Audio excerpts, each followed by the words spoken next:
بسم اللہ الرحمن الرحیم۔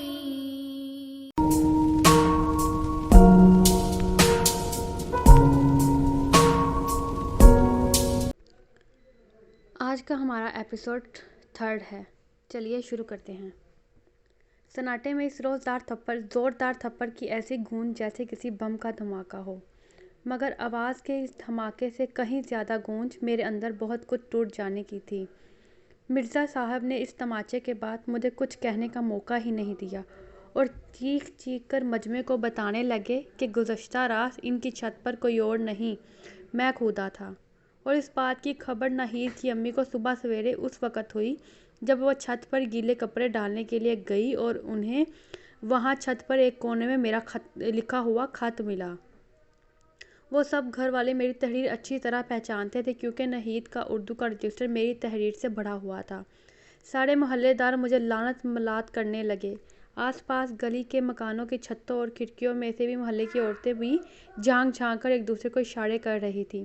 میرا بس نہیں چل رہا تھا کہ کسی طرح زمین شک ہو اور میں اس کے اندر سما جاؤں۔ مرزا صاحب کے بھاری چانٹے کے نشان اگلے 3 دن میں دھیرے دھیرے میرے گھالوں سے مدھم پڑنے لگے، مگر میری روح پر لگے اس تھپڑ کے داغ عمر بھر نہ مٹ پائے۔ بھیڑ کے چھٹتے ہی ابا اور بڑے بھائی مجھے گردن سے پکڑ کر گھسیٹتے ہوئے گھر کے اندر صحن میں لے آئے، اور پھر جس کے ہاتھ جو آیا اس نے اسی سے میرے جسم پر سیاہ نیل ڈال دیے۔ بدن پر چوٹ کے نشان نیل گو ہوں تو انہیں نیل کہا جاتا ہے، مگر گھائل کا پورا جسم ہی سیاہ پڑ جائے تو اسے نیل کو کیا کہیں گے۔ میں نے بہت کوشش کی کہ انہیں یہ بتاؤں کہ وہ خط میری تحریر میں ضرور تھا مگر میرا نہیں تھا، مگر کسی نے میری ایک نہ سنی۔ اچھا تو یہ تھی تمہاری ٹیوشن، خوب عزت افزائی کرائی ہے آج ہماری، ڈوب مرو شرم سے۔ عشق لڑانے سے پہلے اپنی شکل تو آئینے میں دیکھ لینی تھی۔ جسم پر ہر چوٹ کے ساتھ میری روح پر بیت کی طرح پڑنے لگا ایک تانا بھی کسی تازیانے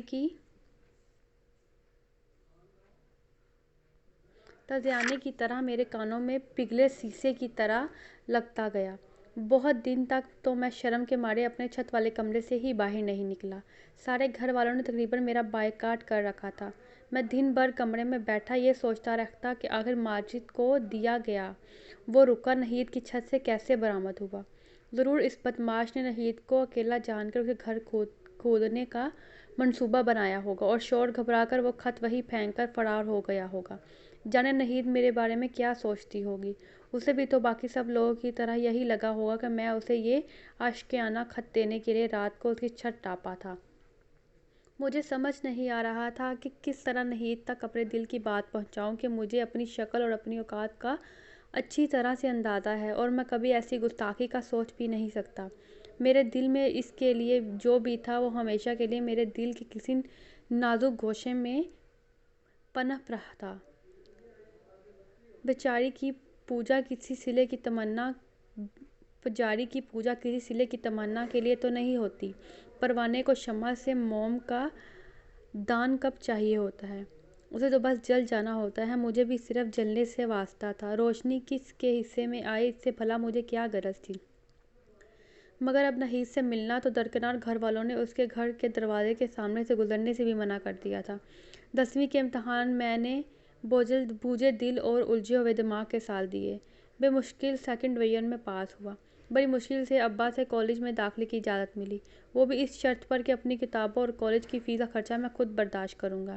میں نے سوچ رکھا کہ کالج کے بعد شام کو کوئی چھوٹی موٹی نوکری یا کسی دکان پر کام کر لوں گا، اس لیے کالج میں داخلے کی کوشش کے ساتھ ساتھ میں دن بھر شہر کے چھوٹے موٹے ہوٹلوں اور پیٹرول پمپس وغیرہ پر کام ڈھونڈنے کے لیے بھٹکتا رہتا تھا۔ ایسے ہی ایک دن میں شہر کے پارسی ہوٹل والی سڑک پر کسی ہوٹل والے سے ڈانٹ کھا کر نکلا تو ایک لمحے کے لیے مجھے یوں لگا کہ میری آنکھوں کو دھوکا ہوا ہے، مگر میں نے آنکھیں مل کر غور سے دوبارہ دیکھا۔ ہاں، وہ ناہید ہی تھی جو کسی کے ساتھ شاید اسکول کی چھٹی کے بعد قریبی ریسٹورنٹ میں چائے پینے آئی تھی۔ ناہید اب 10ویں جماعت کی طالبہ تھی اور اس علاقے میں اسکول یا کالج کی طالبہ کا گروپ کی شکل میں چائے پینے یا بریک میں گرما گرم سموسے چٹنی کی پلیٹ اڑانے کے لیے آنا معمولی سی بات تھی۔ میرا دل زور سے دھڑکا، شاید آج ہی وہ موقع تھا جب میں نہید سے مل کر اس کی غلط فہمی دور کر سکتا ہوں۔ مگر جانے اس کے ساتھ اور کون کون ہوگی، اور اگر کہیں نہید نے برا مان لیا اور غصہ کیا تو پھر ایک اور تماشا نہ کھڑا ہو جائے کہیں، اور اگر کہیں نہید نے گھر جا کر اپنے والد کو اس بات کی شکایت کر دی تو پھر تو میرے ابا کے ہاتھوں میرا خون ہونا لازمی ہے۔ مگر میرے پاس اور چارہ بھی کیا تھا؟ جانے پھر دوبارہ نہید کی زندگی میں بھر اس طرح آمنا سامنا بھی ہو پائے گا یا نہیں؟ مجھے ایک بار کوشش تو ضرور کرنی چاہیے۔ آخر نہید نے خود بھی تو مہینہ بھر مجھ سے پڑھا ہے، میرے بارے میں کچھ اندازہ تو اس نے بھی لگایا ہوگا اتنے عرصے میں نے تو کبھی نظر بھر کر بھی اسے نہیں دیکھا۔ میں اپنے آپ سے لڑتا، خود ہی فیصلے کر کے انہیں رد کرتا رہا، اور پھر اپنے اندر کی جنگ سے گھبرا کر میں نے مزید کچھ سوچے بنا اس کیفے کی طرف قدم بڑھا دیا۔ اندر بہت رش تھا، کالج کی لڑکیاں، لڑکے، عام لوگ، کچھ مستقل قسم کے گاہک نما بوڑھے بھی کھڑکیوں کے پاس قبضہ جمائے بیٹھے ہوئے تھے اور حسب معمول ایسی ہی باتیں کر کے آہیں بھر رہے تھے کہ ان کا دور کیسا سنہرا زمانہ تھا۔ اب تو بس افراتفری اور نفسیاتی کا عالم ہے۔ شاید انسان کی ازل سے ابد تک یہی ایک مجبوری اور کمزوری رہی ہے کہ وہ اپنے حال کو کبھی بھی دل سے بھلا نہیں پاتا، اپنے حال سے کبھی لطف اندوز نہیں ہو پاتا، اور وہی حال بیت کر جب اس کا ماضی بن جائے تو وہ اسے یاد کر کر کے آہیں بھرتے ہیں کہ آہ کیا زمانہ تھا، کاش ہم اپنے حال میں بھی ماضی جیسی مٹھاس بھرنے کا کوئی جادو سیکھ پاتے۔ میں ماضی اور حال کی اس تکرار کے درمیان حال میں کھڑا ادھر ادھر نہید کو تلاش کرنے کی کوشش کر رہا تھا، اور پھر وہ مجھے ایک کیبن کے پردے کی اوٹ میں بیٹھی دکھائی دے گی۔ مجھے کچھ اطمینان ہوا کہ چلو اس کے ساتھ زیادہ بھیڑ نہیں ہے، لہٰذا بات کرنے میں آسانی ہوگی۔ میں دھڑکتے دل کے ساتھ چھوٹے چھوٹے قدم اٹھاتا کیبن کے پاس پہنچ گیا۔ بیرا کچھ دیر پہلے ہی چائے کے کپ میز پر سجا کر واپس پلٹا تھا۔ نہید کسی سے بات کر رہی تھی اور اس کے سر پر اس کی سیاہ چادر ہمیشہ کی طرح سلیقے سے ٹلی ہوئی تھی۔ میں نے دل کڑا کر کے زور سے کھنکھار کر اپنی موجودگی کا احساس دلایا اور دھیرے سے نہید کو سلام کیا۔ اس کی سہیلی ابھی ہی پردے کی اوٹ میں بیٹھی ہوئی میری نظروں سے اوجھل تھی۔ نہید نے چونک کر میری طرف دیکھا اور مجھے دیکھتے ہی اس کے چہرے کا رنگ جیسے اٹھ سا گیا۔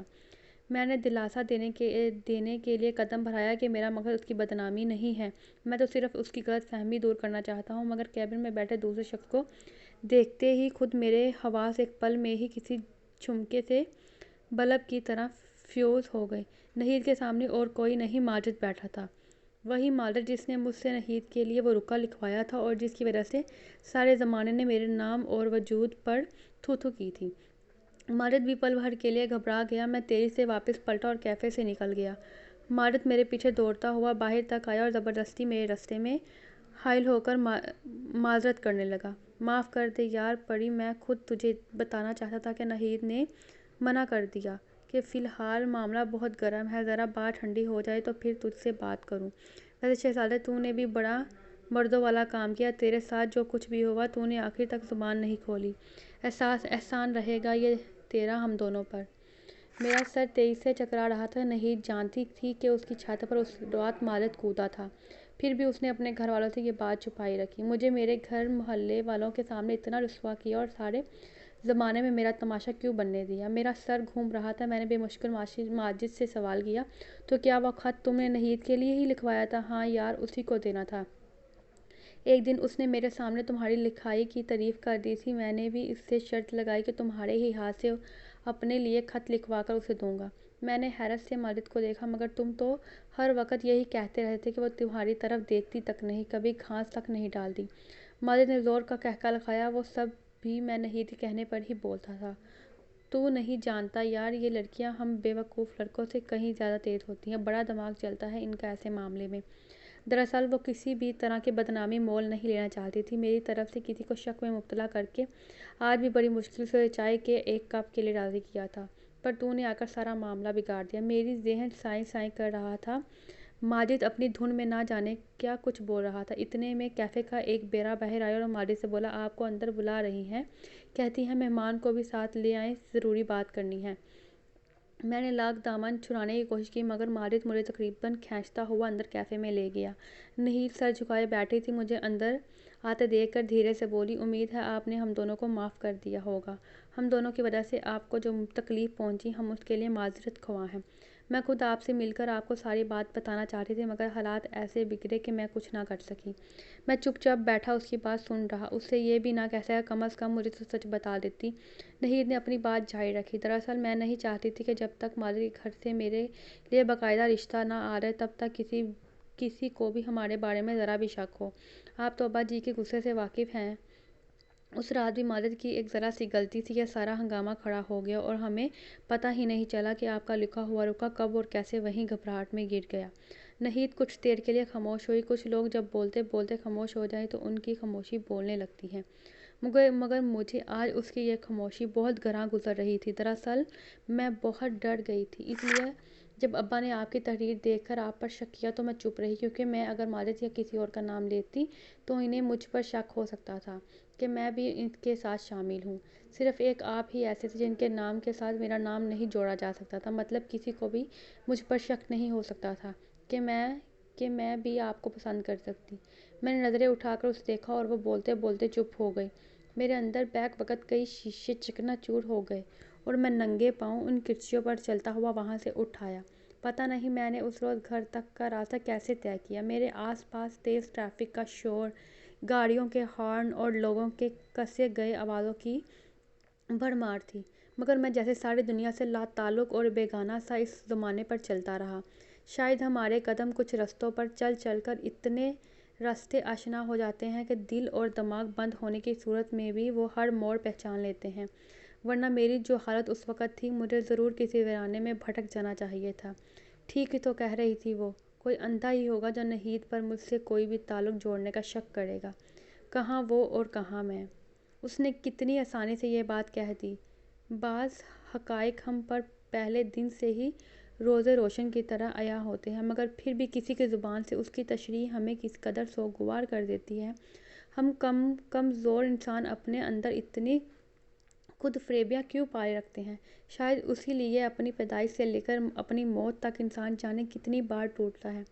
مگر نہید کی پسند ماجد کیسے ہو سکتا ہے؟ سارا محلہ ماجد کے قصوں سے واقف تھا، مگر پھر بھی نہید۔ میرا ذہن سن ہو گیا تھا۔ مطلب یہ ہوا کہ انسان کی ظاہری شخصیت ہی آخرکار فتح یاب ہوتی ہے۔ یہ اندر کی خوبصورتی، دل کی سچائی وغیرہ جیسی فضول باتیں کتابوں میں ہی اچھی لگتی ہے، ایک بار پھر یکسر غلط ثابت ہو گئی ہیں یہ۔ شاید یہ ساری کتابی تقریر مجھ جیسی پڑھی ذاتوں کی تسلی کے لیے ہی تھی۔ میرا داخلہ گورنمنٹ کے ایک کالج میں ہو چکا تھا، مگر میرا دل کالج جانے کے لیے آمادہ ہی نہیں ہو رہا تھا۔ 10ویں جماعت تک ایک ہی اسکول میں پڑھتے پڑھتے سارے استاد اور طالب علم میرے نام اور میری صورت کے تصاعد کے عادی ہو چکے تھے اور انہوں نے میری بدصورتی کو کسی معمول کی طرح قبول کر لیا تھا۔ مگر کالج جاتے ہی ساری بحث ایک بار پھر سے تازہ ہو گئی۔ بہت دنوں تک کلاس میں، کینٹین میں اور کالج کی راہواریوں میں مجھے پھر سے اس تجربے سے گزرنا پڑا۔ وہی طنز بھری مسکراہٹ، جملے اور حقارت بھری مثالیں۔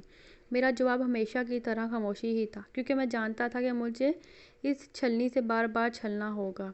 انہی دنوں میری ملاقات فورتھ ایئر کے نساج سے ہوئی۔ دراصل اس سے پہلا تعارف بھی اس کے اس عجیب و غریب تخلیص کی وجہ سے ہوا تھا۔ اس کا پورا نام جمیل احمد تھا، مگر وہ خود کو نساج کہلوانا پسند کرتا تھا۔ ایک دن میں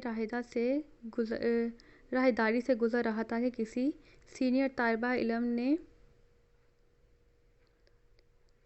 علم کے زور سے اس کا نام پکارا۔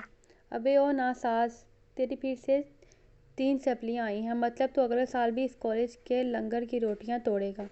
ناساز کی باقی دوست بھی ہنس پڑے۔ ناساز نے ہاتھ میں پکڑے سگریٹ کی راکھ جھاڑی اور ایک بھر پوٹ لے کر دھواں فضا میں اڑا دیا۔ وہ طفیل کیا کریں گے جو گھٹنوں کے بل چلے۔ پتہ چلا کہ گزشتہ 3-4 سال سے ناساز 4تھے سال میں ہی اٹکا ہوا ہے۔ نہ اسے پاس ہونے کی جلدی تھی، نہ ہی کالج والے اسے نکالنے پر آمادہ تھے، کیونکہ وہ کالج کی ادبی سوسائٹی کا صدر تھا اور اس کی صدارت میں کالج بہت سی ٹرافیاں اور کپ جیت جا چکی تھی۔ وہ ایک بہترین مقرر، شاعر اور افسانہ نگار تھا۔ اگلی صبح میں کالج کے گیٹ سے اندر داخل ہوا تو ناساز گیٹ کے قریب ہی بے چینی سے ٹہل رہا تھا۔ مجھے دیکھتے ہی اس نے اشارے سے مجھے اپنی طرف بلایا۔ بات سنو لڑکے۔ میں جھجکتا ہوا اس کے قریب پہنچا۔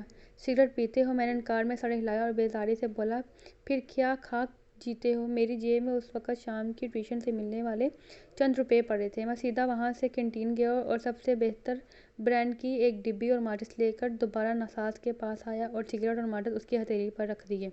وہ سگریٹ دیکھ کر چونک سا گیا۔ اس نے جلدی سے سگریٹ سلگا کر 2-4 کش بھرے اور میں نے پہلی مرتبہ نیکوٹین کو اپنے سامنے بیٹھے شخص کی رگوں میں پوری طرح سرایت ہوتے ہوئے محسوس کیا۔ اس نے مزید چند کش لیے۔ میں پلٹ کر جانے لگا۔ ناساز نے جلدی سے مجھے آواز دے کر روکا اور مجھے غور سے دیکھتے ہوئے بولا، پیسے تھے تمہارے پاس؟ ہاں، کرائے کے پیسے تھے جو آج تمہارے کام آ گئے۔ وہ زور سے ہنسا اور ہاتھ بڑھا کر بولا، مجھے ناساز کہتے ہیں۔ میں اپنی تخلیص نشائدہ رکھنا چاہتا ہوں، مگر پتہ چلا ہے کہ میرے حق پر پہلے ہی کوئی موسیقار ڈاکہ ڈال گیا ہے۔ تمہارا نام کیا ہے؟ میں نے اٹکتے ہوئے اپنا نام پڑھی، ذات۔ نثار نے زور سے واہ کہا، نام تو بڑا شاعرانہ رکھا ہے پیارے۔ زندگی میں پہلی مرتبہ مجھے کسی کے لہجے اور نظر میں اپنا نام سن کر طنز و تمسخر کی جھلک نہیں دکھائی دی۔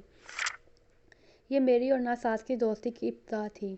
میری زندگی کا پہلا دوست جس سے بات کرتے ہوئے میری زبان لڑکھڑاتی نہیں، نہ ہی مجھے ٹھنڈے پسینے آتے تھے۔ سگریٹ اس کی زندگی کا ایک ایسا لازمی جزو تھا کہ کبھی کبھی مجھے یوں محسوس ہونے لگا تھا کہ جیسے ناساز سگریٹ کو نہیں، سگریٹ دھیرے دھیرے ناساز کو پی رہا ہو، نگل رہا ہو۔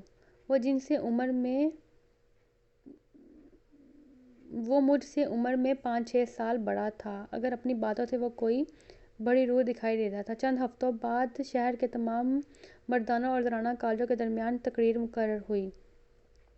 ناساز جھڑ کر بولنے اور اس کی تقریر میں جانے پر حتی امکان گزر کرتا تھا، مگر وہ فائنل مقابلے کی تقریر میں مجھے کسی زبردستی پکڑ کر لے گیا۔ ہاں، میں ایک جانب ہمارے کالج کے لڑکوں کی نشستیں لگی ہوئی تھیں، دوسری جانب لڑکیوں کے کالج کی طالبات بیٹھی اپنے کالج کی مقررات کی حوصلہ افزائی کے لیے شور مچا رہی تھیں۔ میں ایک کونے میں سکڑ کر بیٹھا رہا۔ ناساز نے اپنے دھواں دار تقریروں سے ماحول گرم کر دیا،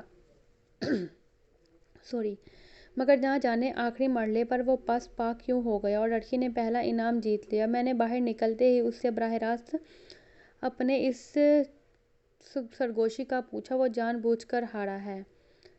ناساز دھیرے سے مسکرایا، تم اگر دھیان سے دیکھے تو تمہیں پتہ چلتا کہ میں جیت گیا ہوں۔ زندگی میں ہر بازی اول اور دوئم نمبر سے نہیں ناپی جاتی۔ پھر اس نے مجھے غور سے دیکھا، تم نے کبھی کسی سے محبت کی ہے پری ذات؟ پل بھر کے لیے مجھے یوں محسوس ہوا کہ ناساز بھی باقی سب لوگوں کی طرح میرا مذاق اڑا رہا ہے، مگر مجھے اس کی آنکھوں میں اس کے سوال کی سچائی دکھائی دی۔ میں نے سر جھکا کر دھیرے سے جواب دیا، مجھ سے بھلا کون محبت کرے گا؟ کیوں؟ تم سے محبت کیوں نہیں کی جا سکتی؟ میں چپ رہا۔ ناساز نے نصیحت کی، شعر یاد رکھا کرو، صنف نازک پر بڑا اچھا اثر پڑتا ہے اچھے شعروں کا۔ پھر کچھ سوچ کر بولا، مندین نیازی کو پڑھا کرو، اس کی ایک نظم تو زبانی یاد کر لو۔ بہت دیر نظ دیا ہوں، ضروری بات کہنی ہو، کوئی وعدہ نبھانا ہو، اسے آواز دینی ہو، اسے واپس بلانا ہو، ہمیشہ دیر کر دیتا ہوں۔ کسی کو موت سے پہلے کسی غم سے بچانا ہو، حقیقت اور تھی کچھ، اس کو جا کر بتانا ہو، ہمیشہ دیر کر دیتا ہوں۔ میں نے جلدی ساری نظم اپنی کاپی پر نوٹ کر لی اور اسی وقت اس کا رٹا بھی لگایا۔ بس اب یاد رکھنا کہ تمہیں اپنی گفتگو کے دوران کسی نہ کسی بہانے پر نظم دہرانی ہے۔ میں تمہیں چند اور اثر انگیز غزلیں اور نظمیں بھی یاد کراؤں گا، کیا سمجھے؟ میں نے جلدی سے کسی بچے کی طرح سر ہلایا۔ مجھے یاد آیا کہ نہید کو بھی شعر و شاعری سے کافی لگاؤ تھا اور شاید ماجد کو بھی بہت سے شعر یاد تھے۔ نہید کا خیال آتے ہی میرے گال میں شدید جلن کا ایک احساس ہوا۔ اگلے چند دنوں میں ناساز نے مجھے بہت سی نظمیں یاد کروا دیں اور پھر جس دن میں نے بزم عدم کے بیڑ میں کھڑے ہو کر محبت اب نہیں ہوگی، یہ کچھ دن بعد میں ہوگی، گزر جائیں گے جب یہ دن، یہ ان کی یاد میں ہوگی، سنائی تو پہلی مرتبہ کلاس کے لڑکوں نے دل سے میرے لیے تالیاں بجائیں اور استاد نے بھی مجھے زندگی میں پہلی مرتبہ شاباش دی۔ ناساز کی کہی ہوئی بات سچ ثابت ہو رہی تھی، لوگ میری بات غور سے سننے لگے تھے۔ میرے دل میں ایک عجیب سی خواہش ابھر آئی تھی اور کبھی کالج میں پہلے کی طرح لڑکے لڑکیوں کے اداروں کا مقابلہ ہوا اور میں بھی اسٹیج پر جا کر نصاص کی طرح کچھ پڑھوں۔ میں نے سارے بڑے شاعروں کی تقریریں حفظ کر لی اور مجھے کالج کی بزم ادب کی ٹیم میں بھی شامل کر لیا گیا تھا۔ اس کوشش میں میرے اندر بھی چھوٹی ہی سی مگر ایک چھوٹا سا شاعر پلنے لگا تھا۔ میری باتوں میں شاعری کا رنگ جھلنے لگا۔ ناساز کسی منجے ہوئے استاد کی طرح میری شاعرانہ تربیت کر رہا تھا۔ وہ کہیں سے بھی اچانک نازل ہو رہا تھا۔ یہ کیا غالب اور میر کے رٹے لگاتے رہتے ہو؟ آج کل کی لڑکیاں اتنی مشکل شاعری بھلا کب سمجھتی ہیں؟ احمد فراز کو پڑھا کرو، اور ہاں بس کبھی ساحر لدھیانو کو دہرانے میں بھی کوئی حرج نہیں ہے۔ ساحر کو تو جانتے ہو نا، میں پل دو پل کا شاعر ہوں، پل دو پل میری کہانی ہے والا۔ اور ہاں، کل سے تمہیں یہ دہراتے رہنا ہے، میں اور میری تنہائی اکثر یہ باتیں کرتے ہیں۔ تم ہوتی تو کیسا ہوتا، تم اس پر کتنا حیران ہوتی۔ میں دبے لفظوں میں ناساز کو یہ سمجھانے کی کوشش کرتا کہ جس کسی ایک کے لیے وہ مجھ سے یہ ساری مشق کر رہا ہے، میں ایک کا تو میری زندگی میں کوئی وجود ہی نہیں، پھر یہ تیاری کسی کام کی؟ مگر ناساز بھلا میری کب سنتا تھا۔ وہ ایک دن کالج سے واپسی کے راستے پر وہ میری اس تربیت میں مصروف تھا کہ میری نظر پرانے کباڑیے کی دکان کے میلے شیشے سے اندر پڑی اور میرے قدم وہیں جم کر رہ گئے۔ اندر ایک پرانا پیانو پڑا تھا۔ کباڑیے نے میری دلچسپی محسوس کی اور جلدی سے بولا، خالہ شیشے کی لکڑی کا ہے، انگریز کے پرانے کلب سے خریدا ہے، خریدو گے؟ صرف 13,000 میں دے دوں گا۔ میں اپنی جیب دیکھی، 280 روپے پڑے تھے۔ میں نے دھیرے سے کباڑیے سے کہا، ایک دن ضرور خریدوں گا۔ ہم دونوں آگے بڑھ گئے۔ میں تھکے ہارے قدموں سے گھر واپس پہنچا تو صحن میں داخل ہوتے ہی ایک جھٹکے سے رک گیا۔ صحن میں نہید کی امی کھڑی میری امی سے کچھ بات کر رہی تھیں۔ ان دونوں نے قدموں کی آواز سن کر میری طرف دیکھا۔ یہ ایپیسوڈ یہیں ختم ہوتا ہے۔ اگلے ایپیسوڈ کے لیے تھوڑا سا انتظار کریں۔ اوکے جی، اللہ حافظ، اپنا خیال رکھیے گا اور چینل کو سبسکرائب ضرور کیجیے گا۔